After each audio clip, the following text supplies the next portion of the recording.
बच्चों आज आपकी वर्कशीट है 45। डेट है बेटा 16 अक्टूबर।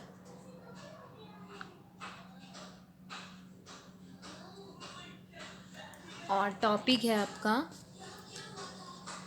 उत्तक सरल स्थायी उत्तक पैरेन्काइमा। अभी तक हमने विभेद्योतक उत्तक के बारे में पढ़ा था। विभेद्योतक उत्तक के पास विशेष गुण होता है कि उसमें विभाजन प्रक्रिया होती रहती है, लेकिन जब विभेद्योतक उत्तक विभाजित होने की योग्यता खो देते हैं और ये कोशिकाएं एक विशिष्ट प्रक्रिया द्वारा इस गुण को खोने से कहते हैं हम विभेदीकरण, जिसके कारण विभेद्योतक उत्तक है वो स्थायी उत्तक बन जाता है। तो यहाँ से आपको विभेद्योतक उत्तक की परिभाषा मिल गई है कि किसी कोशिका को विशिष्ट कार्य करने के लिए स्थायी रूप और आकार लेने की क्रिया विभेदीकरण कहलाती है। इसी के कारण जो कोशिकाएं उनका आकार आकृति अलग अलग होती हैं। जब विभेद्योतक उत्तक विभाजन का गुण या प्रक्रिया उनकी योग्यता उनकी खत्म हो जाती है तो स्थायी उत्तक का निर्माण होता है। और स्थायी उत्तक दो प्रकार के होते हैं, सरल स्थायी उत्तक और जटिल स्थायी उत्तक। स्थायी उत्तक कितने प्रकार के? दो, सरल स्थायी उत्तक और जटिल स्थायी उत्तक। सरल स्थायी उत्तक जिसमें एक ही प्रकार की कोशिकाएं होती हैं और जटिल में विभिन्न प्रकार की कोशिकाएं होती हैं। अब हम सबसे पहले पढ़ेंगे सरल स्थायी उत्तक। ये तीन प्रकार के होते हैं, पैरेन्काइमा, कोलेन्काइमा, स्क्लेरेन्काइमा। पैरेन्काइमा की कुछ विशेषताएं हैं। ये यहाँ पे आपको पैरेन्काइमा का चित्र दे रखा है। ये देखो बेटा, कोशिकाएं हैं, कोशिकाओं के बीच में क्या है? रिक्त स्थान है। पैरेन्काइमा को पैकिंग उत्तक भी कहते हैं और ये पौधों में आधारीय पैकिंग का काम करते हैं, यानी पौधे के अंदर अलग अलग कोशिकाएं हैं, उनको साथ में रखने का कार्य है, पैक करने का कार्य। जैसे हम गिफ्ट रैप करते हैं, कौन करता है? पैरेन्काइमा। और कहाँ पाए जाते हैं? ये पत्तियों की अंदरूनी सतह, तने और जड़ों के भराव में पाई जाती हैं।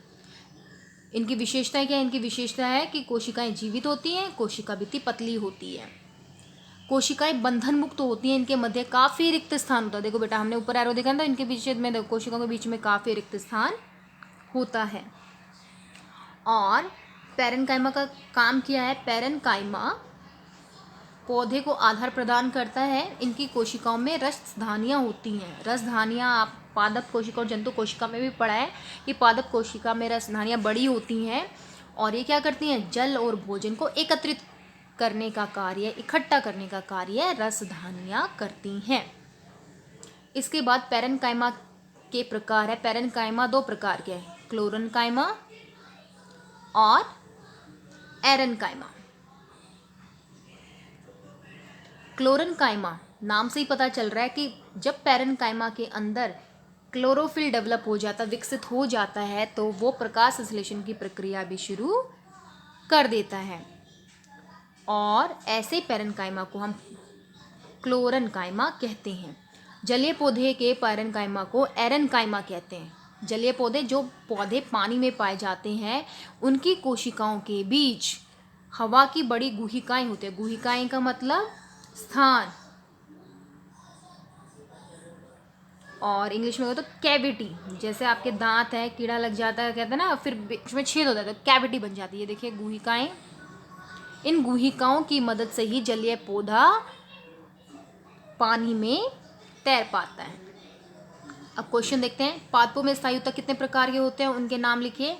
तो पादपों में स्थायी उत्तक दो प्रकार के होते हैं, सरल स्थायी उत्तक और जटिल। ये आपके क्वेश्चन नंबर 1 का आंसर है। नेक्स्ट क्वेश्चन है आपका, विभेदीकरण क्रिया किसे कहते हैं?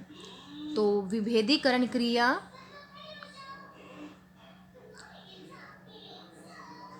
किसी कोशिका को विशिष्ट कार्य करने के लिए स्थायी रूप और आकार लेने की क्रिया विभेदीकरण क्रिया कहलाती है। कि जब विभेद्योतक उत्तक के अंदर विभाजन की योग्यता खत्म हो जाती है और वो स्थायी रूप और आकार ले लेते तो उसे हम विभेदीकरण कहते हैं। नेक्स्ट है पैरेन्काइमा उत्तक की दो विशेषताएं और प्रमुख कार्य। तो पैरेन्काइमा की विशेषताएं क्या है कि कोशिका जीवित होती हैं और कोशिका भित्ति पतली होती है। और कार्य क्या है, पैरेन्काइमा पौधे को आधार प्रदान करती है और इनकी कोशिका में बड़ी बड़ी रसधानियाँ होती हैं जो जल और भोजन का भंडारण करती हैं। ये हो गया आपका पैरेन्काइमा का कार्य। अगला क्वेश्चन है, पौधे में पैरेन्काइमा उत्तक कहाँ पाए जाते हैं और इन्हें पैकिंग उत्तक क्यों कहा जाता है? तो पौधे के अंदर पैरेन्काइमा पत्तियों की अंदरूनी सतह, तने और जड़ों के भराव में पाई जाती हैं।